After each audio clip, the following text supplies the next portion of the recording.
Today we take the WORKPRO quick adjustable pliers wrench.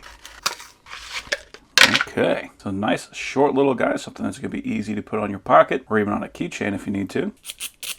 Nice quick adjustment. We can see if we look close. That is a flat jaw on there. It's a nice smooth flat jaw, so that's going to be great for grabbing onto bolts and nuts or even just flat pieces of metal without having to worry about rounding that off. If you have pliers that have the teeth on it, they have a tendency to want to grab in and they can actually damage those fasteners. So this is going to be the one that you want to get if you want to make sure that you're keeping those fasteners in the same state that they were in when you got them. Can see we do have a little bit of a wrench right there, so if we need to get a little more torque on that, we got a grip right there. We do have a tether point on the back, and we can see it does come with a light oil coating on there to keep everything protected. That is a spring mechanism on the back for that adjustment button, and we can see that hinge mechanism right there to provide that grip. So what's great about this wrench is that those jaws are fairly narrow, so you can actually fit that into spaces where you wouldn't be able to fit even a normal wrench.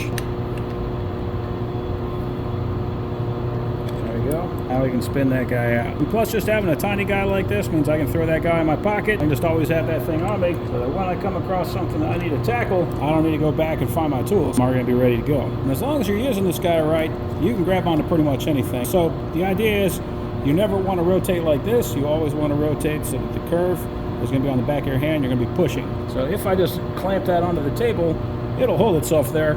I can even put pressure on it. It's not going to fall off. So as long as you're using it right, you can get a heck of a lot of power out of that guy. So yeah, overall, if you're looking for a nice tiny set of pliers, something you can keep on you, something that's still got a lot of power on it, nice flat jaw so you're not going to be ruining any of your surfaces, that's going to be an excellent option for that.